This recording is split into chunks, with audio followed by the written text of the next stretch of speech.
පස්සේ මලනසේකර මාවතට හැරෙන තැන. ඔබ දන්නවා මේ ගරු ශ්‍රේෂ්ඨාධිකරණයේ අග්‍ර විනිසුරු වරයා විසින් තීන්දුවක් දුන්නා රටේ ආර්ථික ඝාතකයෝ මොක්කුද? ඒ කියන්නේ රට බංකොලොත් කරපු කාලකන්ණි මොක්කුද? ඒවට වග කියන්න ඕනේ කවුද කියලා නිල වශයෙන් ඊය ප්‍රකාශයක් කරා. ගෝතා නන්දසේන රාජපක්ෂ, මහින්ද රාජපක්ෂ, බැසිල් රාජපක්ෂ, උන්ගේ පස්සලේව කාපු අජිත් තිවාල් කප්රාල්, ටීබී ජයසුන්දර, ආටිගල ඉතින් මේ වගේ නම් තවත් තියෙනවා රාශියක්. ඉතින් නිල වශයෙන් මුන් රට බංකොලොත් කරා කියන මේ වල් පරයෝ නිල වශයෙන් ප්‍රකාශ කරාට පස්සේ තවමත් මුන් රැඳීගෙන ඉන්නවා ලංකාවේ බංකොලොත් කරපු රටේ බදු මුදල් වලින් මේ කාලකන්ණි තවමත් යැපෙනවා. මේ එක කාලකන්ණිය හිටපු තැනක් තමයි මම අද ආවේ මෙතන ඉන්නවා කියලා හිතාගෙන ගෝඨාභය නන්දසේන රාජපක්ෂ. ඔහුට දීලා තිබිච්ච නිල නිවස මේවා නඩත්තු කරන්නේ ශ්‍රී ලංකාවේ මහජනතාවගේ බදු මුදල් වලින්. හැබැයි රට විනාශ කරපු ඒ කාලකන්ණිය මෙතනින් ගිහිල්ලා ඉන්නවා. දැන් ඇත්තේ මිරිහානේ මම මේක හොයලා බැලුවා මෙතන හිටියා කියලා තමයි තිබ්බේ. දැන් නෑ මෙතන. කොහොමද අපිට තියෙනවා ගැටලුවක්. විපක්ෂ නායකවරයාට අපි ඊයේ කිව්වා පාර්ලිමේන්තුවේ කතා කරලා අහන්න රට බංකොලොත් කරපු රට විනාශ කරපු උන්ගේ ශ්‍රේෂ්ඨාධිකරණයෙන් දීපු ඒ තීන්දුව මත ඇයි මොවුන්ගේ ප්‍රජාහිතය අහෝසි කරන්න බැරි? මොකද රට විනාශ කරා නම් රට බංකොලොත් කරා නම් ශ්‍රී ලංකා මහජනතාවගේ අයිතීන් උල්ලංඝනය කරා නම් ඒ උල්ලංඝනය කරන්න දායකුනේ ඔවුන් නම් ඔවුන්ට මේ භූමියේ ප්‍රජාහිතය තියාගෙන ජීවත් වෙන්න අයිතිවාසිකමක් නැහැ. අපි මෙතන නැහැ. මෙතන කතා කරාට වැඩක් නැහැ. අපි ඊළඟට යනවා. අප්පච්චි කියාගෙන මෙහෙම තුරුලට ගත්ත රටේ දරුවා තුරුලට අරන් රටේ උපදින්න ඉන්න දරුවාද ණය කරා රෝගෙට කවුද අප්පච්චි අර තිබ්බේ ආයුබෝ වේවා මහරජාණනි උගේ ගාවටත් යනවා. උගේ ගාවට ගිහිල්ලා වර්තමාන පාර්ලිමේන්තු මන්ත්‍රී රට බේරාගත් නායකයා කී හැමදාම එකම මඩේ දදා හොදනවා. එතන ගිහිල්ලත් අපි කතා කරද්දී ඔබට තව අයිතියක් තියනවාද මහජන බදු මුදල් වලින් රැඳී සිටින්න ජනතාව කබලේ ලිපට දාපු මල පෙරේත 70ට ඔබට අවසරයක් තියනවාද මේ භූමියේ ඒ විදිහට ඉන්න කියලා. ඒ කියන්නේ රජයේ නිල නිවාසවල ඔබට ඉන්න අවසරයක් තියනවාද? මගේ ඊළඟ ගමන එතනදී හම්බ වෙමු. රට බංකොලොත් කරේ කවුද? අවුද මයින්ද ගෝඨා.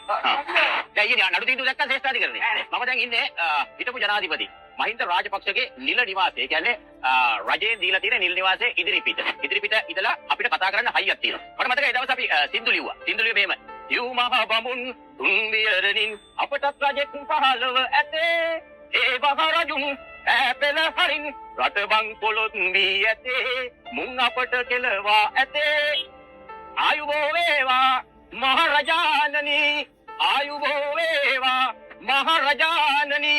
අපිට තියෙන ප්‍රශ්නය තමයි මේ රටේ ජීවත් වෙන ඔයගොල්ලෝ දැක්කද දැන් රටේ යන දරුවන්ට අනාගතයක් නැහැ. අර ඉස්කෝලේ යන දරුවන්ට අනාගතයක් නැහැ. අපි විශ්වාස කරා 2009 දී රට එක්සේසත් කරලා රට සුඛිත මුදිත කරයි මේ රජා කියන. හැබැයි එකම දෙයයි කළේ රජා සුඛිත මුදිත කරේ නෑ රට බංකොලොත් කරා. ඒක අපි නෙමෙයි කියන්නේ. ශ්‍රේෂ්ඨාධිකරණයේ අග්‍ර විනිසුරයා ඊයේ ප්‍රකාශ කරනවා රට බංකොලොත් කරේ කවුද?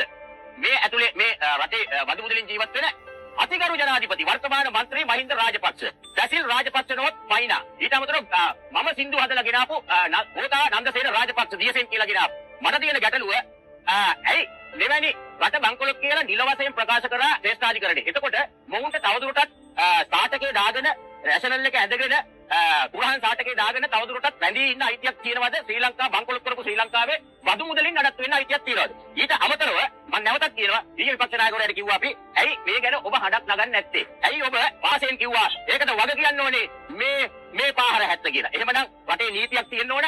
රටේ වග කියන නීතිච්ච සංගම් තියෙනවා.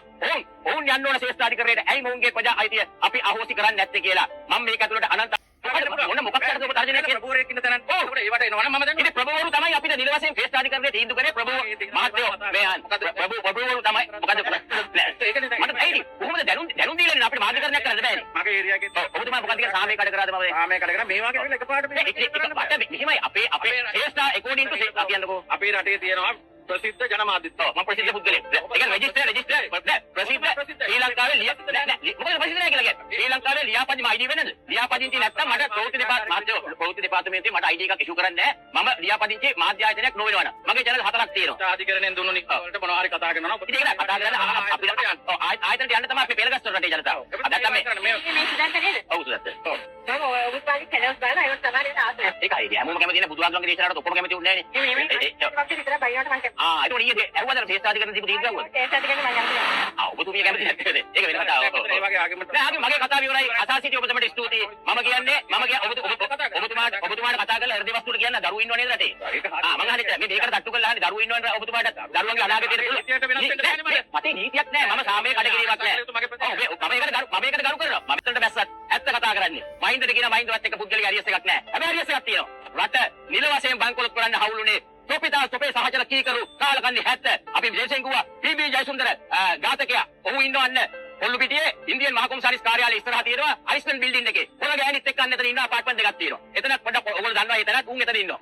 උන් සැපාරන් ඉන්නවා අපේ රටේ මිනිස්සු දුකටපත් කරලා. ඕක තමයි කතන්දරේ. මම දන්නේ නැහැ පොලිසියට කවුද කිව්වද කියලා. තමන්නේ නැහැ පොලිසිය ආවා කියලා. පොලිසියනේ අපි රකින්නනේ. මිනිස්සුන්ට කියන්නේ එකෙකුටවත් බය වෙන්න එපා. මේක අපේ රට ආදි මුතුන් මිත්තන් ලේ වගුරලා තමන්ගේ ජීවිත කැප කරලා බේරගත්තේ මේ වගේ අපතීන්ට රට විනාශ කරන්න නෙමෙයි. ඉතින් ඒ නිසා විපක්ෂයේ ප්‍රමුඛ හැමෝටම කියනවා